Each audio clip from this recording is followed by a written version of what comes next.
थंडीमुळे केस गळतीचं प्रमाण वाढलेलं आहे. केस अजिबात वाढत नाहीत. खूप जास्त पातळ झालेले आहेत. केसांमध्ये ना खूप जास्त कोंडा झाला आहे. स्कॅल्प ड्राय पडलेला आहे. केससुद्धा ड्राय झालेले आहेत. तुटतात, फाट्या आहेत आणि चमक तर अजिबातच नाहीत. अशा वेगवेगळ्या समस्यांसाठी आणि केस वाढीसाठीचं एकदम परफेक्ट हे हेअर ऑइल आहे. हॅलो फ्रेंड्स, मी वर्षा आपलं सर्वांचं मनापासून स्वागत करते. कसे आहात सगळे? मी मस्त आणि मजेत आहे. तर बघा, तेल बनवतंय आणि हे तेल जवळ-जवळ तुम्ही खूप वेळा बघितलेलं आहे. परफेक्ट रेसिपी आहे. त्याच वस्तू जरी असल्या आणि तेच तेल जरी असलं की नाही, तरी दरवेळेस मी काही ना काही माहिती ॲड सांगत असते. अल्टरनेटिव्ह म्हणजे कोणत्या गोष्टी तुम्ही बदलून वापरू शकता किंवा कोणतं तेल वापरायचं आहे किंवा काही तुमचे जे मेन प्रश्न आहेत की नाही केसांसंदर्भात आणि तेलाच्या संदर्भात, तर त्याचीसुद्धा मी उत्तरे देत असते. तर सगळ्याच गोष्टी आपण आता डिटेलमध्ये बघूयात.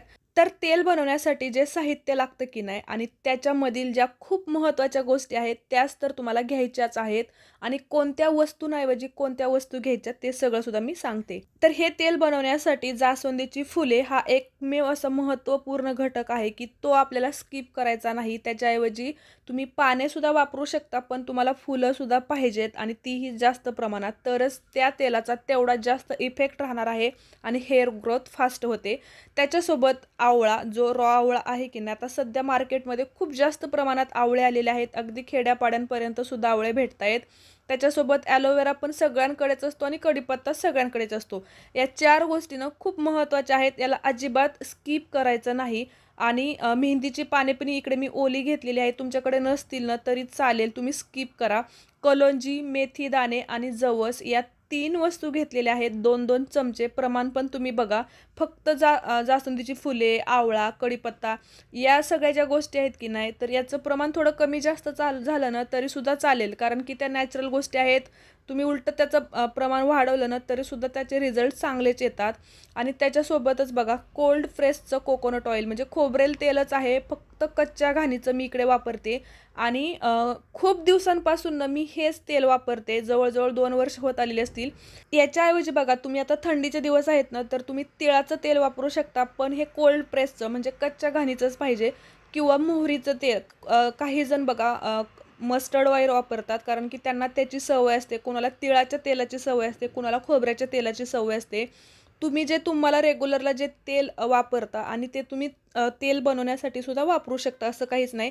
तेल हा एक आपला बेस आहे आणि ते तुम्ही कोणत्याही वस्तूचं घेऊ शकता कारण की त्या पण ज्या सीड्स आहेत की नाही, ते तेवढंच आपल्या केसांसाठी महत्त्वाचं आहे. तीळ आपण खाल्ल्याने सुद्धा आपल्या केसांना तसाच फायदा होणार आहे आणि त्याच्यामुळे आपण कोणतंही तेल ॲड करू शकतो किंवा तेल बनल्यानंतर सुद्धा त्याच्यात आपण एरंडेल तेल ॲड करू शकतो. जवसाचं सुद्धा तेल असतं, कलोंजीचं तेल असतं. भरपूर अशा गोष्टी आहेत बघा, की कच्च्या घाणीचं जिकडे शॉप असतं ना, तिकडे तुम्ही जाऊन बघाल ना, त्यावेळेस तुम्हाला कळेल की वेगवेगळ्या तेलांची व्हरायटी असते. म्हणजे खोबरेल तेल, तिळाचं तेल, मस्टर्ड तेल हे तर आहेच, पण जवसाचं तेल, कलोंजी भरपूर साऱ्या अशा गोष्टी आहेत. तर त्यासुद्धा आपल्या केसांसाठी फायद्याच्याच ठरतात. पण त्या जरी नाही ना ॲड केल्या तरीसुद्धा बेस्ट आहे हे 2-3 गोष्टी तुम्ही करू शकता, की तिळाचं तेल, खोबरेल तेल किंवा मस्टर्ड म्हणजेच मोहरीचं. यापैकी एक कोणतंही तुम्ही वापरू शकता. तर बघा, 2 मी बॉटल घेतलेल्या आहेत 200-200 mlच्या आणि त्याच्यामध्ये बघा लोखंडी कढईच वापरते. लोखंडीच वापरा, नसेल तर दुसरी वापरा. तर बघा, तेल चांगलं कडकडीत अगोदर गरम करून घ्यायचं आणि त्याच्यात सगळ्यात अगोदर आपण दुसऱ्या तर वस्तू वाटून घेणारच आहोत. पण इकडे फक्त कढीपत्ता आणि जास्वंदीची जी फुलं आहेत ना, तर ती अशी फ्रेश टाकायची कारण की तेलात टाकली की नाही तर ती पटकन परतली जातात आणि पटकन त्याचं जे मॉइश्चर असतं किंवा जे त्याचे गुडनेस असतात ना, तर ते तेलामध्ये उतरतात. तर इकडे बघा, यावेळेस मी मेहंदीची पानंसुद्धा ओली घेतलेली होती ना, तर मी अगोदर टाकलेली आहेत. ज्यावेळेस मी वाळलेली म्हणजे सुकलेली मेहंदीची पानं घेते ना, तर त्यावेळेस ती सगळ्यात लास्टला टाकते. आता बघा, आवळा, ॲलोवेरा आणि त्याच्यासोबत ज्या मी 3 बिया घेतलेल्या होत्या, कलोंजी, मेथी दाणे आणि जवस, तर हे एकत्रितपणे वाटलेलं आहे. ओबड-धोबड वाटलं तरी चालेल. परंतु तसेच जर मोठे-मोठे तुकडे टाकले ना, तर काय होईल बघा, दुसऱ्या वस्तू चांगल्या परतल्या जातील. त्यामधील सगळं मॉइश्चर निघून जाईल.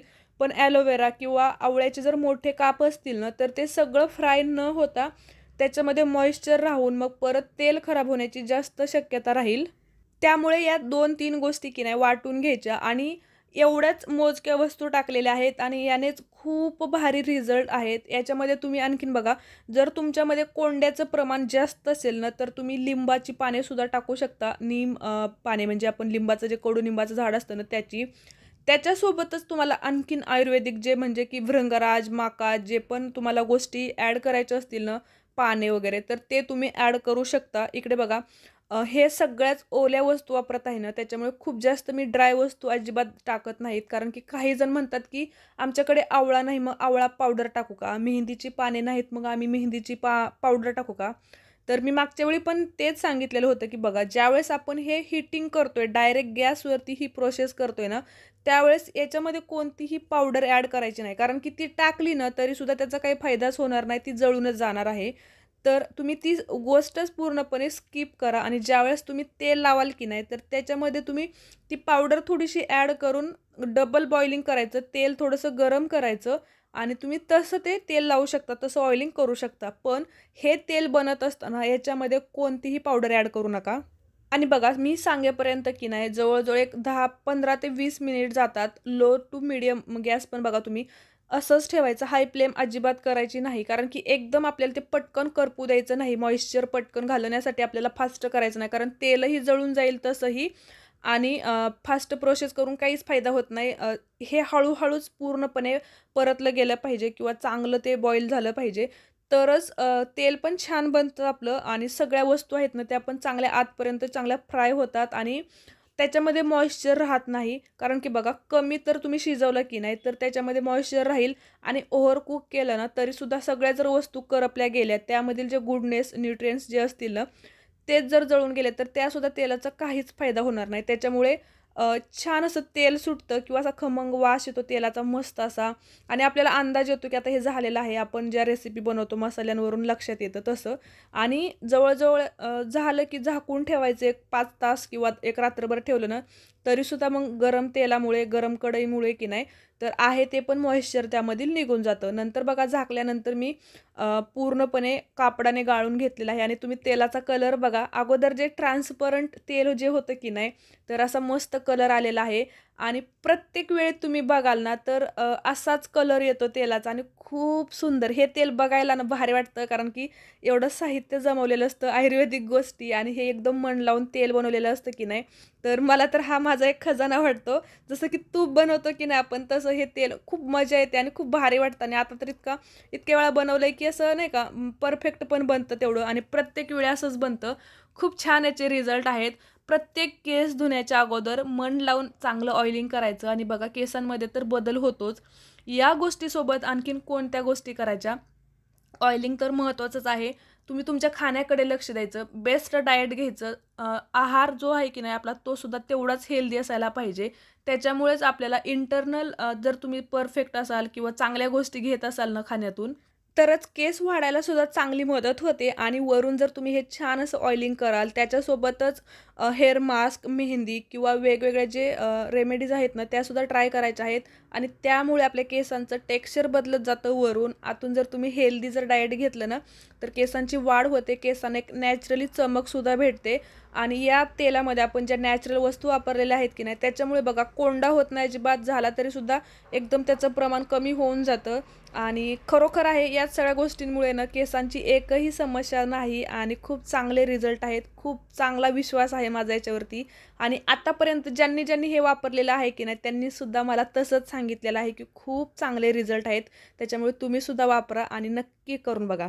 तर आजचा व्हिडिओ तुम्हाला कसा वाटला हे मला नक्की कमेंट करून सांगा. व्हिडिओ आवडला असेल तर लाईक करायचा आहे, मैत्रिणींमध्ये शेअरसुद्धा करायचा आहे. अजून तुमचे काही प्रश्न असतील तर तुम्ही मला नक्की कमेंटमध्ये सांगा. धन्यवाद.